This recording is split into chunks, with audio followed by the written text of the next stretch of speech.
All right, guys. So I am really excited about doing this video. And this is my 2024 GOP candidate tier list. Okay, this is who I think has the best chance of winning the nomination, and this is before the impeachment, right? So we're gonna have all the candidates that I believe either will run, right, have a realistic chance of running, and can possibly win, right? So that's what I'm going with. So I'm not gonna have everybody. It's only gonna be people I think that are realistically gonna run and have a realistic chance of having a shot. Okay. So also I want to let you guys know this video is not gonna be super detailed, because for the most part, when it comes to policy, most of the candidates are all basically the same.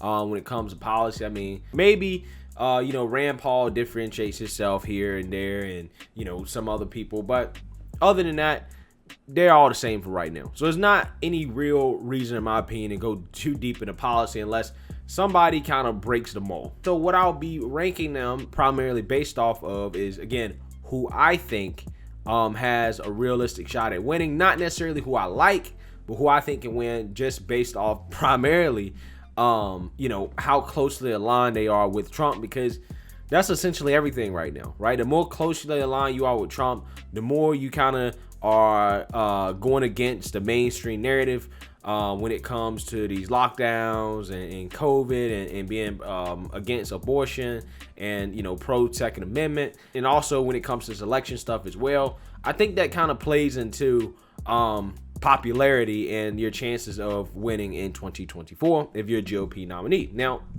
in the future, I'll do breakdowns that are more policy oriented, but I think it'll be interesting to see kind of where the GOP platform goes in the future. But as of right now, it's not going to be that detailed. So first up here on our list, we're going to have Mitt Romney, who I am throwing in an F category, honestly, because he is a establishment Republican who has been very anti-Trump. He is a more liberal, more moderate Republican, which I don't necessarily think hurts him that much as people say. However, I mean, at the end of the day, I think what hurts him more than anything is how anti-Trump that he is. He's basically another Trumper. He also voted to convict the president in impeachment. He probably will vote to do that coming up as well for a second time. I think that really hurts him right now. Again, if you're not aligned with President Trump, it's going to hurt you when it comes to the 2024 GOP nomination. Now, for next up, we have Nikki Haley, who I'm throwing in the D category. And the reason why is because she's an establishment favorite who is basically a neocon, right? Standard, run-of-the-mill Republican candidate that the establishment loves. They want her to run.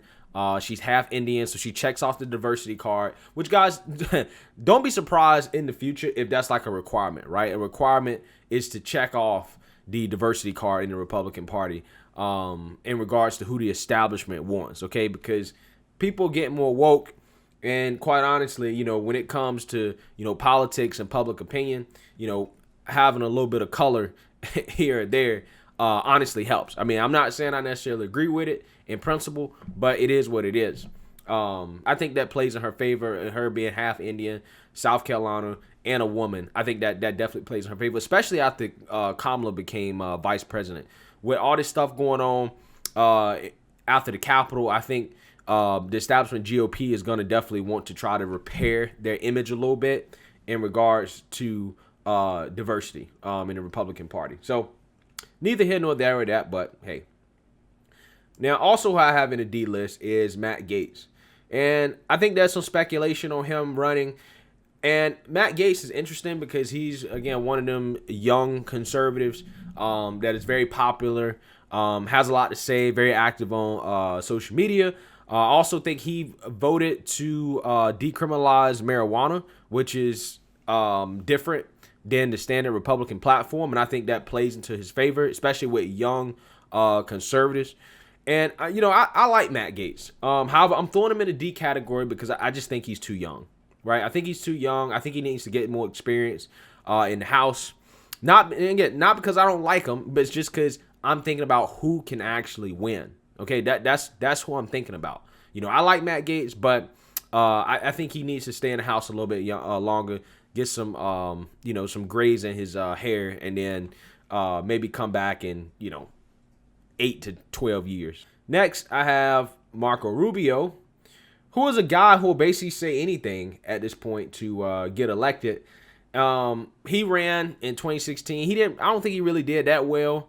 I actually thought early on in 2016 that he would do a lot better than he was, because he's an establishment type. Again, he has the diversity card here, and I know it's the diversity thing I keep bringing up, but I think it plays into electability. I really do, and it is unfortunate, but that's just the world that we live in.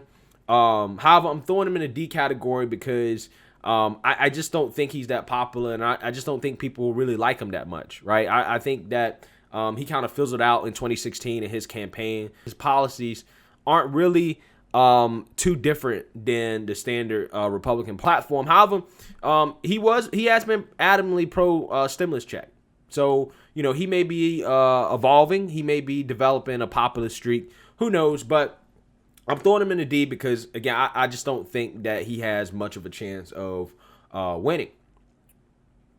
Next up, I'll go ahead and do Don Jr. I'm throwing Don Jr. in the C category, guys.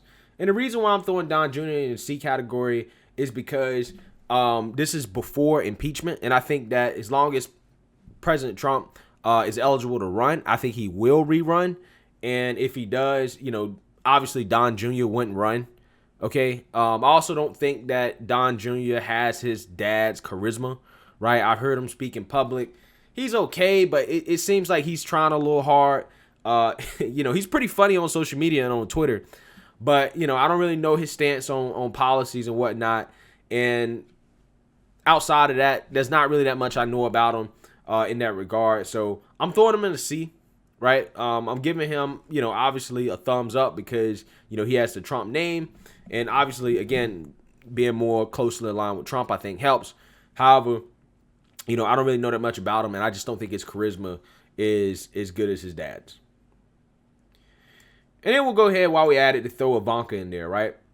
And I think Ivanka is definitely more polished than Don Jr. I would put her in the B to A category. I would put her in the B to A category, again, if this was probably after the impeachment, to see what would happen after that, or if we know whether or not President Trump would actually run.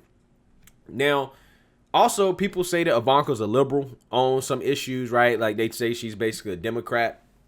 Now, that remains to be seen, in my opinion, in terms of whether or not that's actually true. I would not be surprised if she is. But again, I don't necessarily think being liberal on some issues is necessarily going to hurt her, to be quite honest. I don't think it hurts as much as people say. It's just about which issues are you liberal on. Okay, and I think that sometimes that could help with electability, not just in a primary, but also in a general election, which is what really, really matters is winning back the presidency. So I don't put that knock against her as much as some people do. However, as long as her dad is eligible and he hasn't discounted running, then she will be a C. But I do like her better than Don Jr. at this point. She would probably be B or A. If President Trump decides not to run or becomes ineligible. Now, next up, we have Mike Pompeo. Now, I'm throwing him in the C category. He was former CIA director and Secretary of State. He remained a Trump loyalist to the very end. There's been rumors that, he's joining a think tank in Washington, D.C. in order to kind of, hone his chops and get ready to run in 2024. So who knows? I think that he definitely been a loyalist. He definitely has a chance. He can definitely run under that Trump brand. I don't really know that much about him from a policy standpoint. However, again, I do think that, he has a better chance than some of these guys here in the D and the F list, in my opinion. Next up, we have Tim Scott. I'll throw him in the C category. Now, while we're at it, I'll go ahead and throw Lindsey Graham in the C category as well too with him. And the reason why is because they're basically both the same, right? They're two senators from South Carolina. They're very standard, hardcore Republican conservatives. Now, I think Tim Scott, I'm a fan of him in the sense that he worked with the president in regards to economic opportunity zones and trying to work with him also on criminal justice reform as well. I think he gets a thumbs up for that. However, he didn't really support the president as much during election season.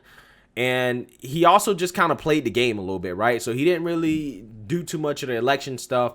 But when it came to the impeachment, he's come out and he's been against convicting the president in the Senate. So, he kind of has played both sides of this thing. He's remained very, very quiet. He hasn't said anything at all.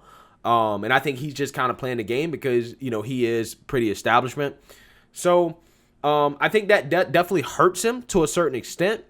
But, he is a popular brand in the Republican Party, and the establishment definitely wants to promote him. So I think, he's definitely a more viable candidate than Nikki Haley and Mitt Romney at this point, and Marco Rubio.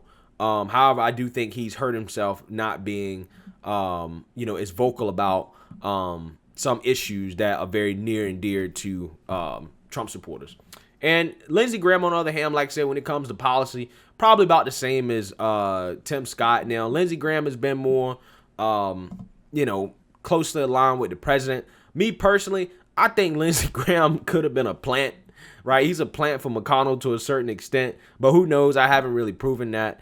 Again, he's been aligned with the president. He ran in 2016 as well. Didn't do that great, but he did okay. Not really much to be excited about. I mean, he gets a lot of headlines. He's in the news a lot.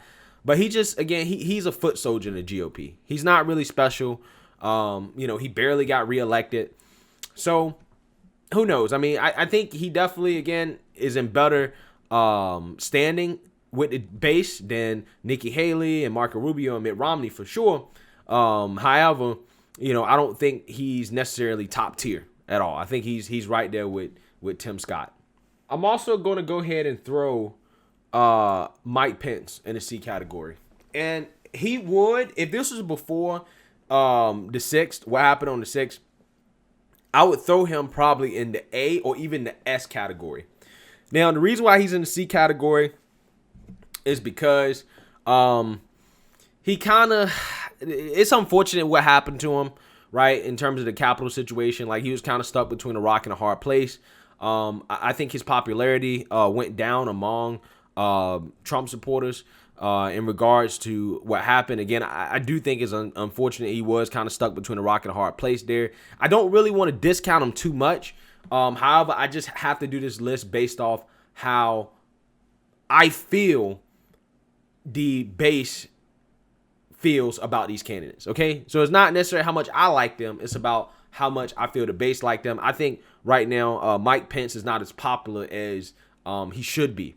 So that's why he's in the C category for right now. Next up, I'm throwing Kristi Noem in the B category. And the reason why I'm throwing her in the B category is because she has done a great job at being governor of her state of South Dakota. She has also done a great job of branding herself as somebody that's pro-freedom, pro-life, pro-business. She has kept her state open throughout COVID. She has branded herself as somebody that wants to bring jobs, right? And, she's done a great job of running her state, really. So I'm going to throw her in the B category. And the reason why she's not, A to S rank is because I think they're more popular candidates above her at this point in terms of popularity. This is purely a popularity thing. Outside of popularity and just name, I would throw her in the A or the S, to be quite honest with you. But right now, based off where we're at right now, she's just not as popular as the people that I have in the A and the S categories. Now, I'm also going to throw Tucker Carson. I'll throw him in the B category. And the reason why I'm throwing him in the B category is because obviously he's popular on Fox News, right? He's probably the best political commentator in the game. You guys know how much I like Tucker Carson. He's also, again, a populist. He has a lot of populist rhetoric. I think he's definitely more liberal than a lot of people think on a lot of issues. And I think that maybe plays in his favor to a certain extent, right? With the younger crowd of conservatives who may be more open to certain issues. Again, he also knows how to balance that because of his career being in political commentary. Again, there's a reason why he's so popular, right? He's also been anti-establishment, very, very, very anti-establishment in regards to his rhetoric, right? He's been against the deep state. He's really ran with that stick pretty well on Fox News. And I just think that, if he ran, would he win? I don't know if he would necessarily win, but I think he would be a strong, strong, strong competitor. So that's why I'm throwing him in the B category there. Tucker Carlson is definitely a X factor, in my opinion. Rand Paul in the B category as well. Now, I kind of struggle with this one because, Rand Paul being a libertarian, it's hard for libertarians because, for the most part, people see libertarians a little bit differently because they're more open to certain policies that they may see as more liberal. Like, they may not be super opposed to abortions, or they may not be super opposed to gay marriage and things of that nature. But I do believe that Rand Paul has been pretty conservative on those issues. Rand Paul is also opposed to expanding the military, so he's not a neocon. He also favors legalizing marijuana. I think he's different on some issues than, again, the standard Republican base because of his libertarian leanings. And I think that he's really made a name for himself when it comes to this election stuff as well. He's done a great job with that. So I think Rand Paul has really been going up in terms of his stock. So who knows? Again, he could easily, in my opinion, probably be like an A minus, but I think right now, I think it's safe to keep him at a B just because of his history, right? He has a history of, I think he ran in 2016. Again, he did okay, but he wasn't necessarily a finalist. So next we have Josh Hawley, throwing him in the B category. Now, I struggle with this one. If this was before January 6th, I would have him in the A or S category, to be quite honest with you guys. You guys know how much I like Josh Hawley. I think he is a more politically savvier version of Trump, to be quite honest with you. I think he understands exactly the appeal of Trump. I think that he's smart enough and educated enough to take advantage of that. He's also a very staunch conservative with populist leanings. I think he's basically the perfect candidate. However, again, guys, you got to understand that the whole base is not necessarily people that support Trump, right? You gotta win the whole Republican Party. So, I think with what happened at the Capitol, fair or unfairly, I think definitely does hurt him to a certain extent, even with some people in the Republican Party, those that may be Neville Trumpers. I definitely think it hurts him. And I think it definitely hurts his chances. And he's also come out and said that, he's not trying to run in 2024. However, he could change his mind on that. But, as of right now, again, he's easily an A or an S, if this was before January 6th. But, because of that incident, because of the way the liberal media has framed it, again, let's be real. I mean, it does, affect, some people in regards to how they want to vote. Okay, so Josh Hawley right now is a B, in my opinion. Easily could be an A or an S. And I mean, again, if we move on past this event, in which people just kind of forget about it, he probably would move up to an A or an S. Now we have Ted Cruz, who I'm definitely throwing in as an A here. Ted Cruz, again, was a finalist in 2016. A lot of people don't like Ted Cruz. A lot of people don't like his demeanor. They don't like his voice. But, the thing about Ted Cruz is that he hits all the right notes, right? He hits all the right talking points. He's an excellent lawyer. He's from Texas. He's, very pro Second Amendment. He's very popular, right? He's made a name for himself, even, with his enemies on the left. I think that, Ted Cruz really has a great, great, great chance in 2024. I really do. I think that with the election stuff, he played it perfectly. He continues to play his cards perfectly with the base. Again, Ted Cruz, he's an A right now, and he's gotten a lot better on policy as well, too, in my opinion. Ted Cruz is definitely a top 3 contender at this point. Also an A, Ron DeSantis, who's the governor of Florida. Again, very, very, very popular among conservatives because, he's done a great job running his state, keeping his state open, being pro-business, right? I think, I think he's neutral on marijuana legalization.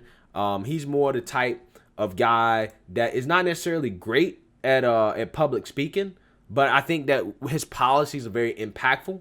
I think that, he's really made a name for himself when it comes to how he's handled the pandemic. And I just think at this point, a lot of people just like Ron DeSantis, right? And he's been, again, kind of a pro-Trump guy as well. A lot of people like Ron DeSantis. So I'm giving him an A because I think at this point he's more popular than everybody in the B category. And I think he would just play a lot better with the base. Now, the only reason he's probably not an S is because, I haven't heard him speak that much, and I haven't necessarily heard him in a debate. So, it's hard for me to say whether or not he would be able to out-debate Ted Cruz. I still think he's an A, though, solid A. And then, obviously here, unsurprisingly, S rank, former President Donald Trump, right? The reason why is because he was a former president. He's the most popular man in the country on the right. Again, the polls have him. Again, he still has over half the party, right, that support him, that will vote for him again in 2024. He'll be very, very, very difficult to beat. Okay, so again, no surprises here. If he decides to run, he's probably winning over all these guys, unless some major, major, major changes occur. People start to really change their mind about him. Obviously, he's the front runner here. So this, honestly, is my list. I know there's a lot of people that, are missing from this. Oh, I forgot one more. Tom Cotton. I'm throwing him up here in the B category. I'm throwing Tom Cotton up in the B category. I forgot about him. He's the senator from Arkansas who, has been very pro-Trump. And I think he is laying the groundwork to run. He's been a establishment name as well. Again, his policies aren't that much different than all these other guys. Very popular name. But I would probably throw him up there as having a better chance than those in the C category. So this is my list.